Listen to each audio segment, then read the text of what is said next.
I think if you want to create this for yourself, you need to own that and know that when you create something just for yourself, others can pay or cannot pay for it. It's their choice. And we need to respect that as well. For too long, we've been led to believe that only two types of people can have an extraordinary creative career: creative genius and people who hustle so hard that they're working all the time. Here on the Everyday Talent Podcast, we are shattering that myth. This podcast is built on one truth, which is every one of us can have an extraordinary creative career. The way to get there is not by sacrificing all of ourselves to our work, but rather embracing our authentic selves and carve out unique paths to a fulfilling and joyful creative life. Hello and welcome. My name is Betty. I'm a creative and a coach for creators. I've coached photographers, filmmakers, visual artists, arts consultants, and arts leaders to make intentional career shifts and build thriving independent practices. This podcast is for you if you're looking to cut through the noise of what you should be doing in your creative career and figure out what actually works and matters for you.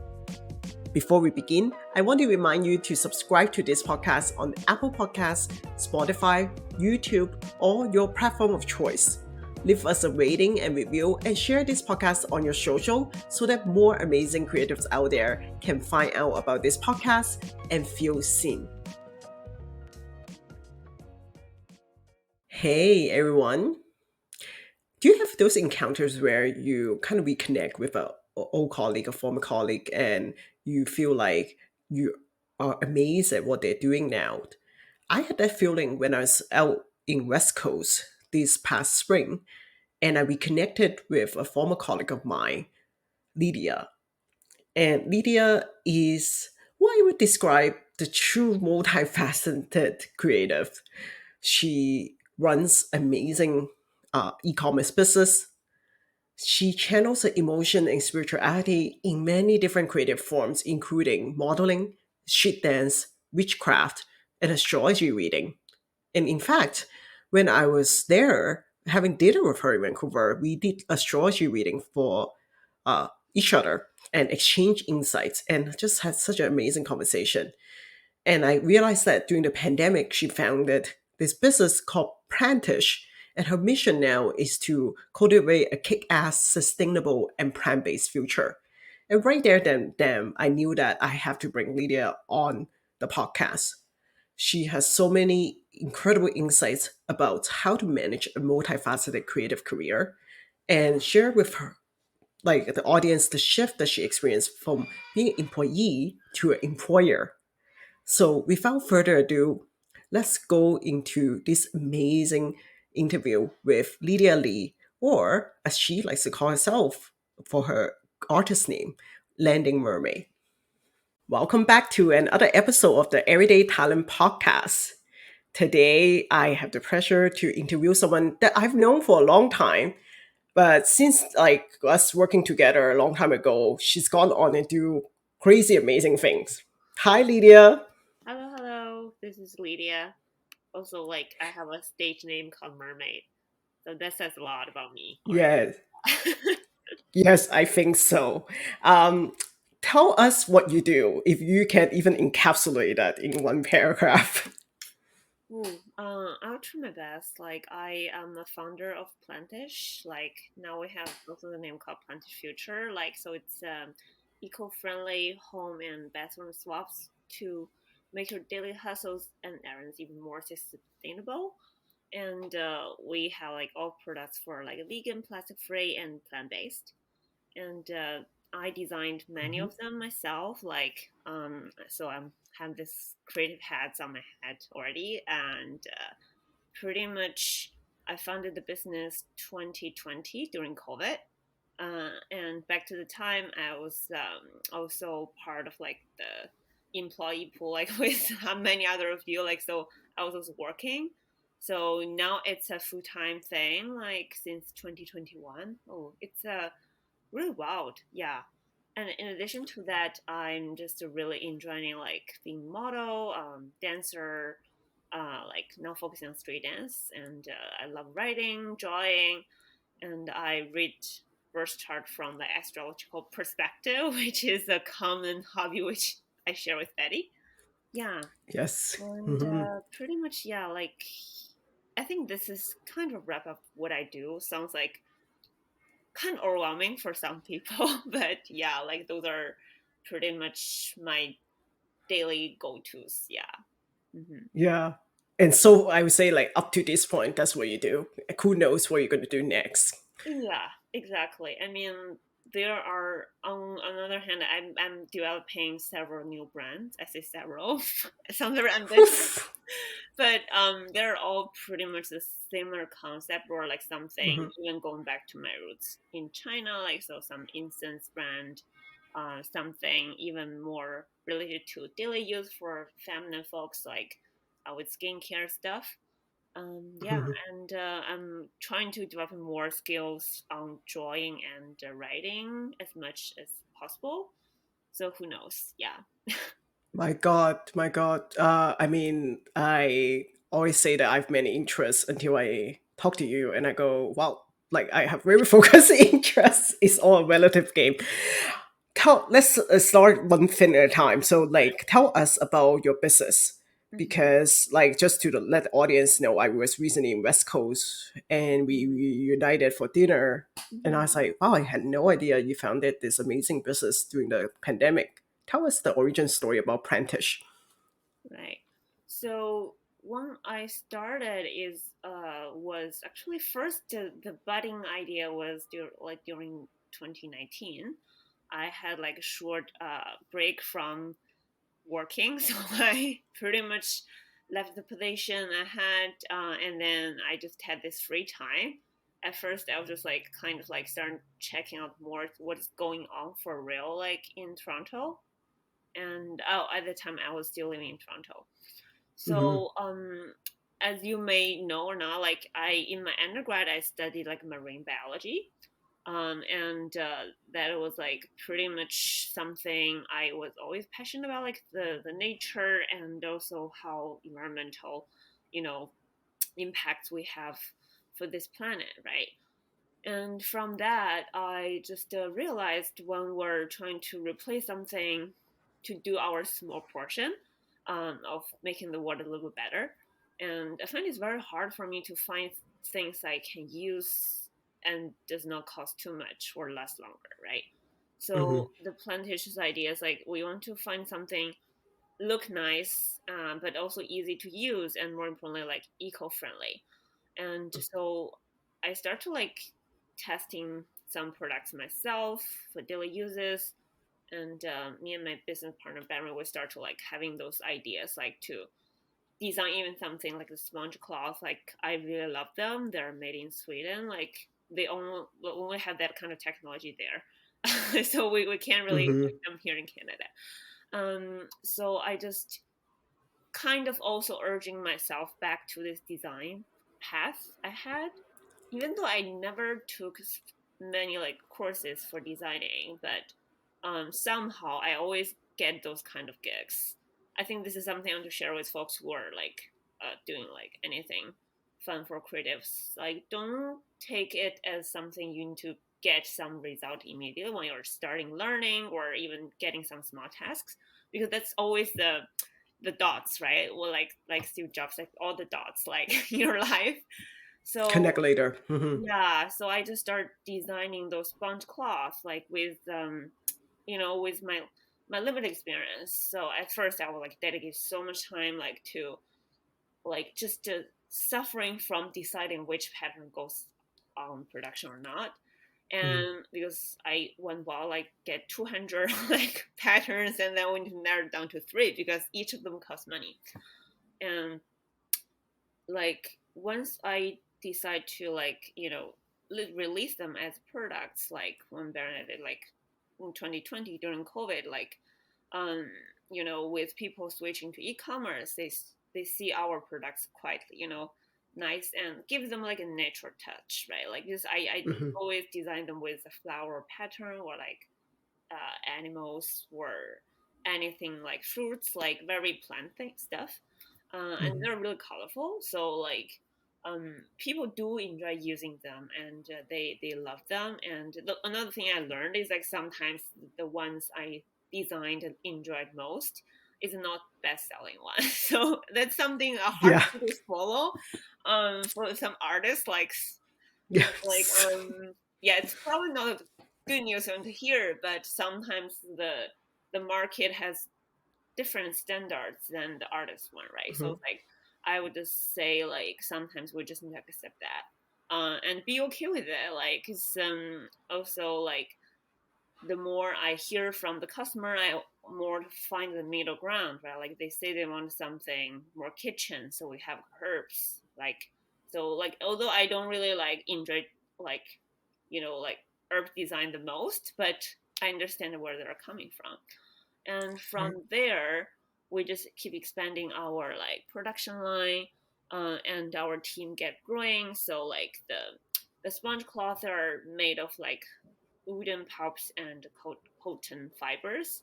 And all the other products, if you get to see our website, like, plantishfuture.com, you can see there are like tons of designs and colorful products there. And Mhm. as we're trying to swap things for folks, like building the team is also very, like, pretty much one of the learnings. Like, we start to delegate because like at first I can still fulfill the orders, Mhm. trying to manage the shop, and my business partner will take care of the sales end and check out what products is in trend, those kind of things. But the Mhm. more tasks we get as business is growing, you just have to delegate. Then Right. I start to build a team, and luckily with my like experience with the institution, like I also secure some funding for hire some students. But at the same time, I do love working with students, as my past job Mhm. was with U of T, the institution. Like I did work a lot with students, so we give them training and support them to grow their role. And so like Mhm. actually one of the students actually stayed with us kind of from the beginning, and she's now like with a permanent position with us and Mhm. full time. And we have other students who stay really long, like pretty much 2 years as well. And she hasn't finished school yet, but she's been always like kind of in-house designer with us as well. So pretty Right. much we now have like a small team, like with 11 member, like yeah. And I don't know how Wow. how it get here, but some of them are fine. But yeah, Mhm. somehow it just happened, because when I do need to delegate, I just need to um, learn to let go of the control, which is another Wow. thing I learned while doing business. Yeah, and so we pretty much now have wholesale and retails in Canada and States. Um, and folks can like find our shop, like I said, plantishfuture.com, or on Instagram at plantishfuture.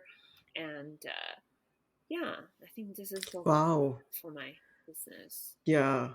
I don't know about other people listening, but I just go like keep like nodding and bowing because like sounds like the business has gone incredibly well and it's snowballing into this something bigger. So my first follow-up question is, did you expect that when you start the business that you No, will become what it is now?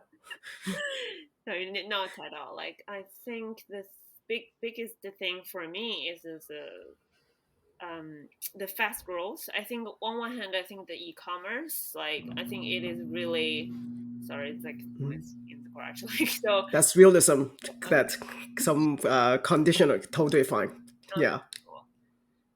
So basically, like on one hand, we have like didn't expect like the e-commerce is becoming the biggest way of like people purchasing stuff nowadays, right?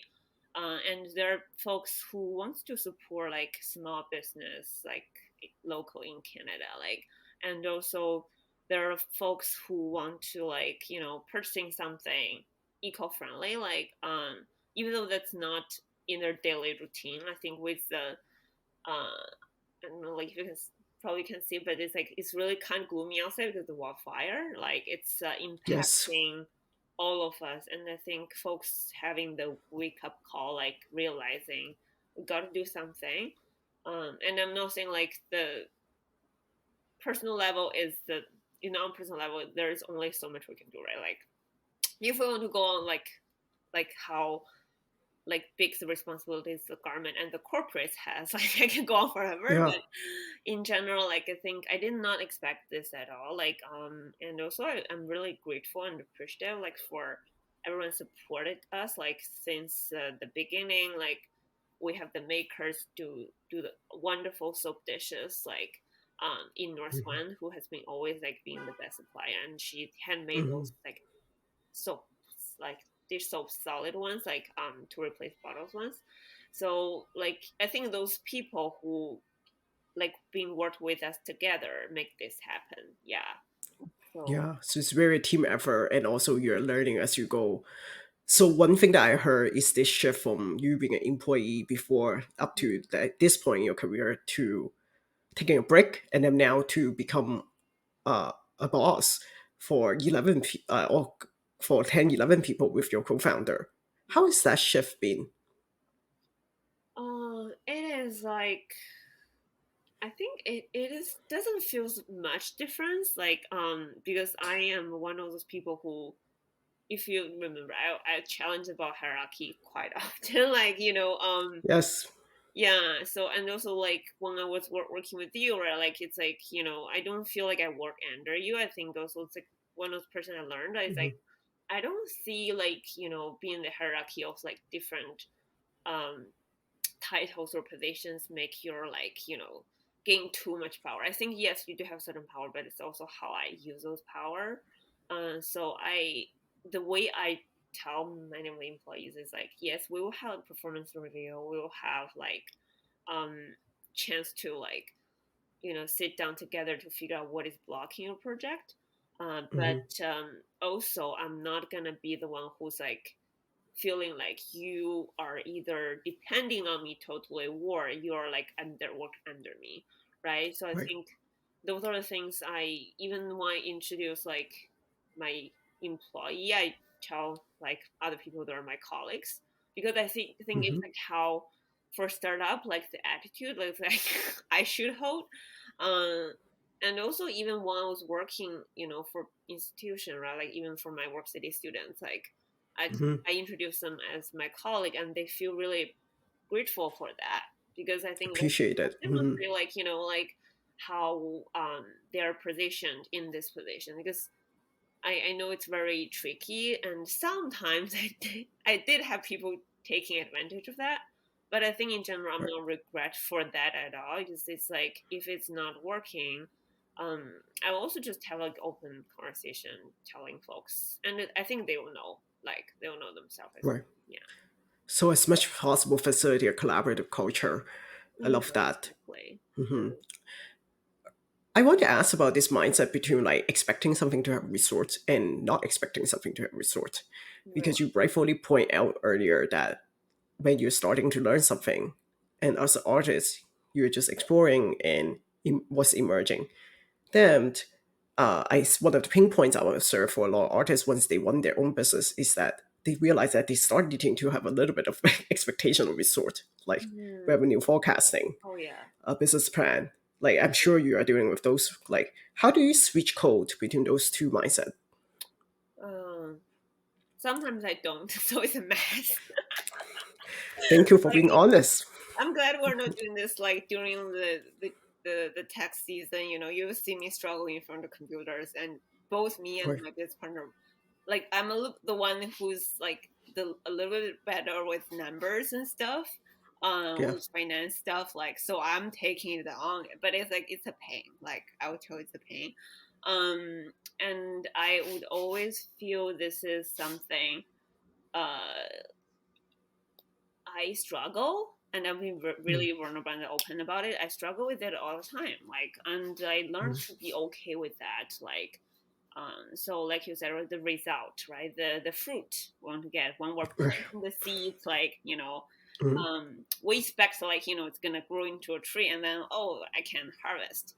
But the thing is, if something's gonna grow or not, we all know like it's depending on the climate, right, the environment we are in. Well, manufacture, yeah. So many factors impacting the result. Um, and sometimes like I hate to tell people trust the process, like because I think it's not an easy thing to do, and so I don't tell them to do that.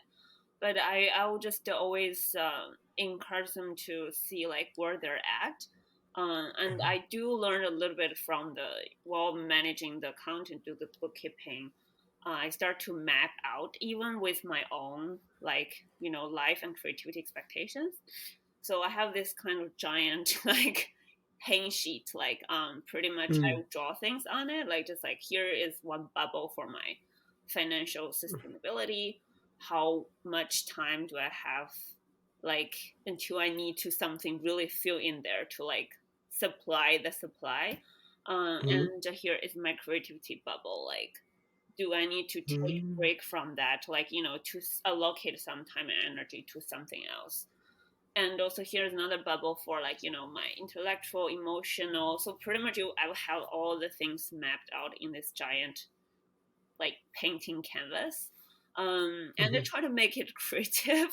But sometimes mhm. you look at when you look at like, oh, like my creativity side is like all the fruits there, all the colorful things there, but my financial side is like, oh, it's empty. Like, wow, like so it's gonna So, like mm, it won't gonna work. So that means I probably need to reallocate some time to figure out how to make the work sustain, make it sustainable for financially.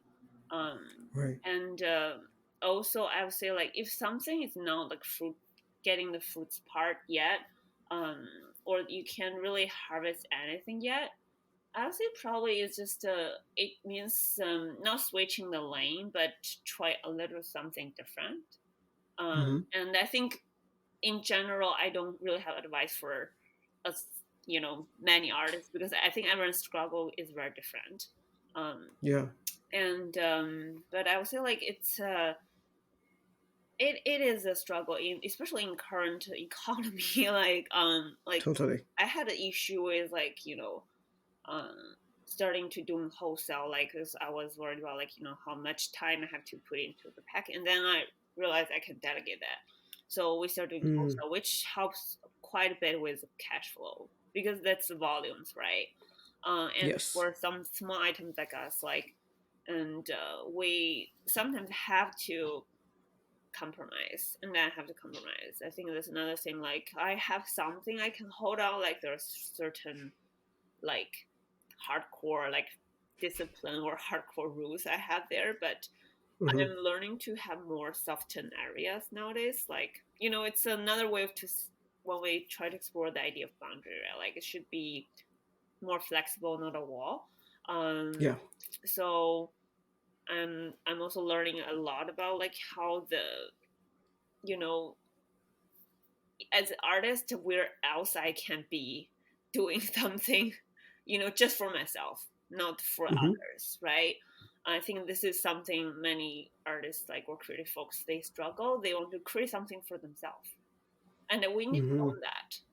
I think if you want to create this for yourself, you need to own that and know that when you create something just for yourself, others can pay or cannot pay for it. It's their choice, and we need to respect that as well, right? But the thing is, when we when we create something for ourselves, we expect others to pay. I think maybe they will fulfill your expectation, but most time they won't. So I kind of have this, if you say like switch mentality, I would say more like I create something for myself. I know there's something in my appendix draw for myself. I probably will never publish it or even uh, put into production, not to mention, right? But I also know like when I'm designing something for the customer that's gonna sell, like it's for them. Hmm. So I think I'll just have this idea of like I can hold something for myself, but it's just for myself, and I'll not expect everyone to applaud it or buy it. Like which something we all want, but sometimes it just won't necessarily happen yet. Yeah, totally. I resonate so much like with what you said. Like it's funny because like disclosure, Lydia and I look at each other's astrology chart. I don't think we have many stars in common, Right. but we think about certain things very similarly.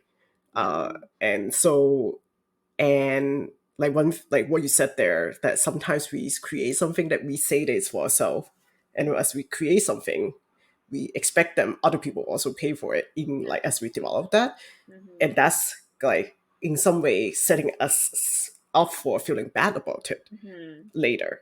Yeah. I really resonate with that. It's similar to like in my own practice, like I love doing watercolor. I know that I do that for myself. Other people have said, oh, maybe you can start like making cards out of it. I was like, you know what? I do this for myself. I Mm-hmm. might make cards, paint cards for a friend, but Yeah. I know that I would feel terrible if I put it on the market and start having all kinds of expectations, because Mm. I know that this is just a spiritual act for me. Right. Yeah. So, Exactly. and the other thing that I really love what you share is the your method of like, charting out all these different buckets, like creatively, business wise, or financial wise, like all these bubbles that you call. And I sometimes call them different lanes that Mm-hmm. you look at what's depleted and what's really full and assess it that way. Because I think I'm not wrong that you are one of those people that co-holding all those like different universes, I would like to call them. Right. And sure enough, I asked you to take my quiz. You got that resort, Yeah. parallel The same universes. result. Yeah. Yeah. So let's talk about time. Like, Mm-hmm. how do you make the space to do business modeling, astrology reading, and dancing? And I'm pretty sure I'm missing some stuff in there. You're not missing much. Like, I I think on one hand, like I just it's really grateful. Like I'm like I don't have that much like other like burdens in my life. I know many folks they may have family issues and other issues or other people in their life takes their energy and time. I just very lucky. Like I'm and privileged in that way. Like I since I was a kid, I have like tons of time on my hand. This is all I Mhm. remember. Also, I think if we think that way, like uh parenting style, like my parents just always give me tons of like hobbies to develop and to try out. So I learned that um, pretty much since a kid to allocate my own time. And also one another kind of sad story when I was a kid, my parents are always busy.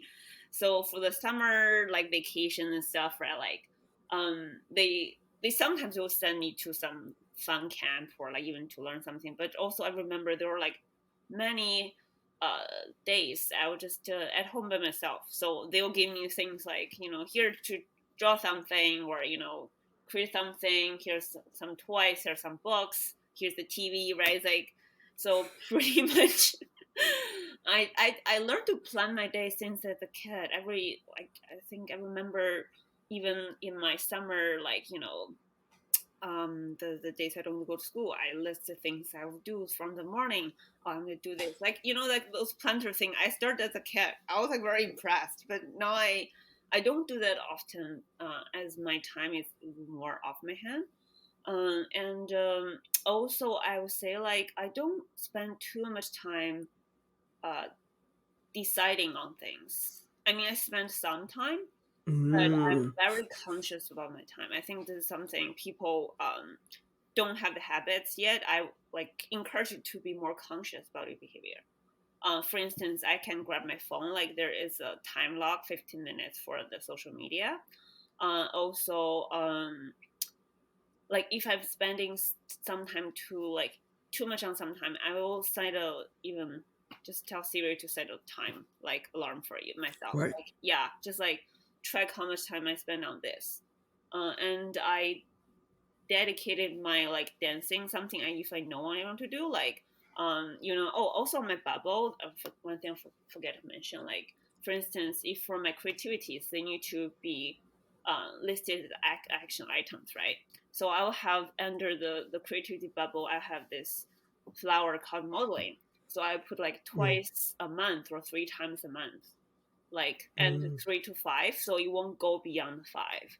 If I got overbooked, I would just tell the folks like I can't really do this time, or I would just let the opportunity go. And for instance, Right. dancing is something I perceive it feeds more than one. It feeds my creativity, also feeds my health. When I say health, it's for both mental health, physical health, spiritual health. So for that one, I list like at least 5 times a week. Even Right. though I cannot go outside like a gloomy day, like with all the smoky airs outside, I would do it in my bedroom, like with some simple moves, or even just to move my body simply, like to listen to the music. And with astrology, I think that one just becomes a habit. Also, right, for that one, I put it astrology reading also under my community and friendship building bubble. On one hand, I see that's one way to give back to the community. On the other hand, I would say like I will start to make it offering and taking some financial income for that, but half of them will be donated. Mm-hmm. So I think by the podcast like release, they will be like fully ready. For now, I'm still building the links and days for it. Yes. Yeah, and also for that Yeah. one, I also max out like I only do it twice a week. So if it's Right. beyond that, I probably won't be able to manage it. I know some people they can do it constantly, but as someone who's super, I would say like um conscious about my own time and energy. Also, um, when you read some of the charts, for some people who may not know, like reading astrology charts for others, like It we, takes your spiritual energy. yeah, Yeah. we access to their like their own bullshit. Like I'll call it bullshit. I think birth chart is one of the things similar with tarot card. Like I think Yes. it's both. I find reading tarot card especially very, Yeah, they yeah, call yeah. it bullshit. Like I think it took me really long time to realize like I have to face my own bullshit. Like I say Mhm. I don't want something or I have the time, you know, with this multiverse, like I would imagine like, oh, I don't need abundance, I don't need money, like I'm just want to be creative, I want to be this and that. But then to face it, I do want money, and I do want And you do want abundance. to Hmm. sustain and also to make more impacts, right? Because Yes. not to mention voting is very important politically, but everything we purchase is a part of the voting process. I that's It's a choice that you're why, constantly making. Yes. yeah, yeah, exactly. Hmm. Um, That's amazing. Like you gave like I hope that people who are listening jot this quickly down, which is you basically set like flexible boundaries with each thing that you do. Like mhm, flexible goals and flexible boundary up yeah, to this amount. yeah. How does this like connect to all my bubble? And if it does, I prioritize that. Hmm. Awesome. This is awesome. Tell us how do you recharge yourself spiritually and creatively? I would say like again, like going back to my body, like I just always find a way back to my body. I think this is the best way to recharge. And it's not sometimes it feels like not safe to be in your body, and I know some people may question what does that mean, right? I think it is time when we disassociate or we trying to hung up in the past, right? Because in the being present Yes. literally means like being in your own body, like, and even if something just a couple of seconds, I think it helps. And also going back to this multi like or parallel like universe like lifestyle. um, Yes. people sometimes would say like, oh, you have figured it out. I was like, no. Like I was also like they would just say like, oh, you seem have it all figured like out as you have it all. And I will always argue that like first of all, I'm not a big believer in have it all, like have everything, you know. Yeah. Or have everything figured out all the time. Like Yeah, that's like somewhat of a myth. yeah. Mhm. I was like, that's a mess. First of all, that's a very unrealistic and very harmful way, very violent way to do our own body, because we're one human being like with this really delicate body, like it's like very complicated as well, and also very magical. So I think for me is to like actually to hold the multi like verse with parallel universe. Like I focus on one thing at a time as much as I can. And Yes. sometimes it will get distracted for sure, like because we live in a very distracting like world. But even from the like 1 p.m. to 1:10, like 10 minutes, if I get that 10 minutes focusing on something, I think the rest of the day feels much more calming and peaceful. So it's like, or if in the morning I find a way to focus on something, and I think the rest of the day feels less hectic. So Hmm. it doesn't really matter what you're trying to focusing on. I mean, even if you just trying to look at the TikTok, my point of view is like for my 15 minutes to like Instagram time, if I'm really focusing on the content I'm looking at and Hmm. appreciate the beauty or the music or the rhythm they're giving, even the real, whatever, like it's a friend's photo, I appreciate their happiness. If it's a conversation, I appreciate each other's chatting. I think that's not wasting my time. But what is Yeah. wasting of my time if I'm unconsciously scrolling and without even checking in my mind, like, and my body and my mind is very disconnected, and that is waste my time. So and it's okay sometimes to waste your time, but it's not okay when you're not conscious about your wasting time, and the time just flies and your energy is depleted, and you take that as an unhealthy or not helpful, not serving your pattern as a regular Hmm. pattern. And I think Hmm. that is gonna like distract you from doing something you really want to achieve. I think those are the things like I've learned, like to be more conscious about, like even though sometimes I'm on certain things for a while, like really randomly Yeah. unconsciously. But if that's my major like time spent on, like I think that's an alert for myself. Yeah. Yeah. Oh, I'm just nodding my head off. The word that could comes up is presence. Like when you have presence with something, like whether you're, like you said, regardless of the activity, you're like Mm-hmm. consciously holding presence with that thing. It Mm-hmm. gives you grounding. And I think some people imagine that people who hold different universes have like a very scattered day, but I would Mm-hmm. actually like suspect if we follow Lydia for you for one day, you'll find that you have focus segments with different things. And so focus and doing different things are definitely not binary concepts. Mm-hmm. Yeah.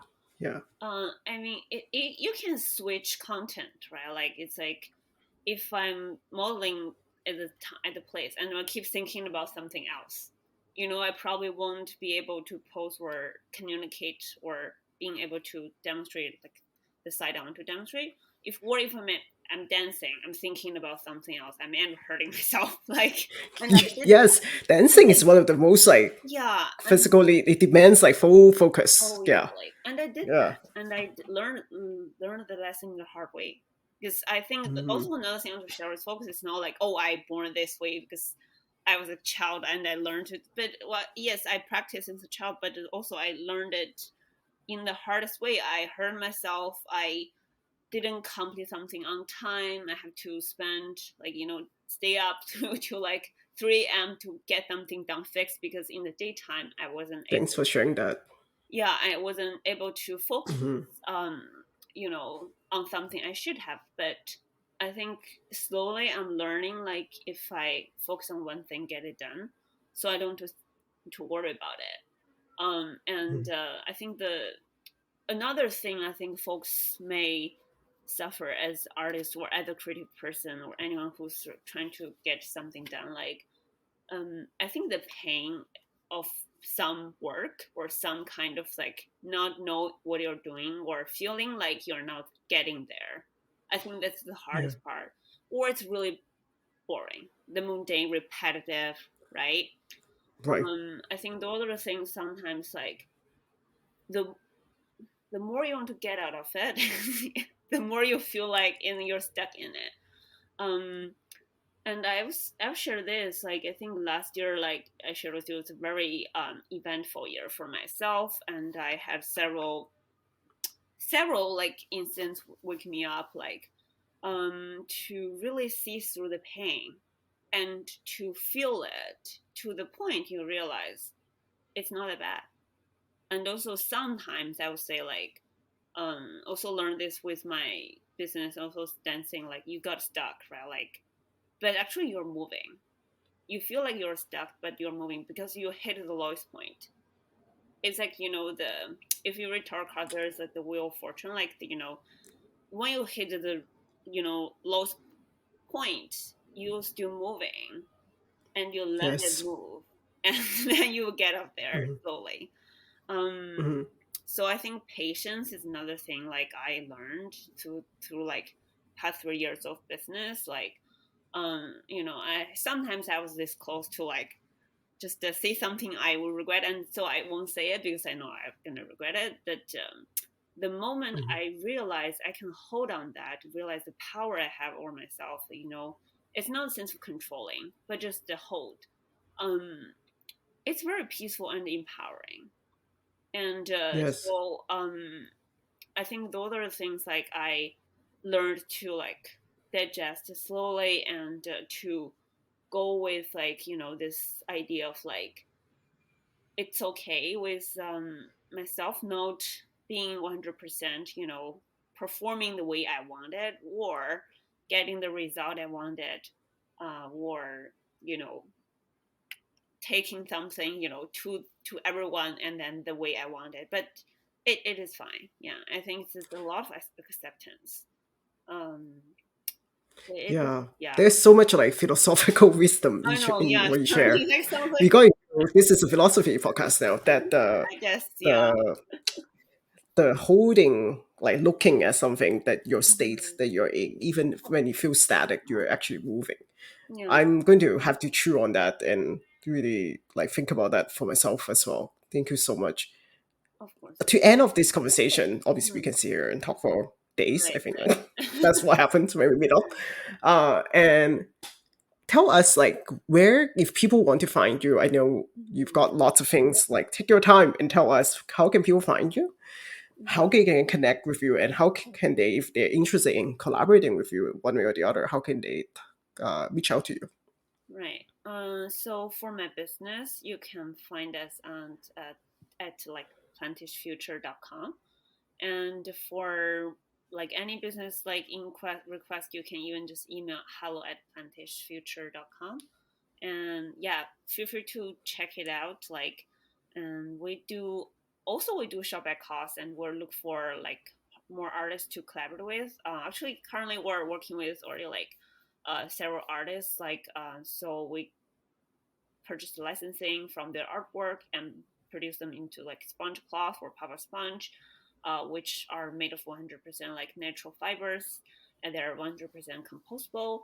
And yeah, like I think for my business, you can find me there.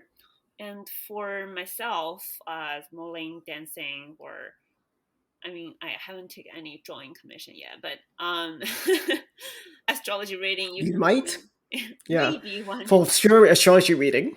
Yes. Yeah, like for the Hmm. reading, you can always find me at Landing Mermaid on Instagram. So it's spelling as Landing. Mermaid is like the fish. Hmm. Yeah. Very appropriate as an imagery for like your creative aspiration and like Yeah. always navigating what's emerging. Yeah, I love Oh, it. thank I you. will include all the links in the show notes. Oh, thank you so much. Yeah. Um. Thank you so much for this like conversation. We went like really, you went really deep there and took us through many aspects and feel and very honest with like, yeah, all the ways that you manage your creative career and path. Thank you so much, Lydia. Of course. Yeah. And thank you for letting me like join your podcast. Like, I'm a big fan of podcasts myself. I listen to them like before I go to bed, like after I wake up, like so. Yeah, and I think yours also very enjoyable. Like, so honored to be here and to share my thoughts and experience. Yeah. Awesome. Did you enjoy today's episode with Lydia? As a multifaceted creator myself, It's so interesting to hear the journey of another multifaceted creative, especially her techniques of how she managed the different buckets. I find it very fascinating. I encourage you to continue follow and connect with Lydia to see what's next for her, because we really don't know. Her curiosity is going to take her to many great places, I'm sure. I also encourage you to check out her business Plantish. In fact, Lydia has a very special treat for us. She's provided us a 15% off promo code, Betty15. If you use this code and shop on Plantish, you get 15% off. I'm going to put the promo code and the website of Plantish in the show notes. Be sure to check it out. If you like what you heard today, I encourage you to continue follow the Everyday Talent Podcast on any podcast platform of your choice or on YouTube. Also, I encourage you to share this podcast with your creative friends. As you know, the creative path can be lonely, and it's important for us to continue to share with each other our learnings, our insights, our ups and downs, so that we can find residents and find our people together. My one-on-one coaching program is also open this fall. I have 2 programs tailored to support either independent artists and creatives or creatives who are looking for a career transition in their practice. So check out my program on my website, and you can also book a free 60-minute consult call with me. May we all grow our practice and our career with intention. And if you're a multi-passionate creative, may you grow your parallel universes with joy and excitement. I will see you next episode.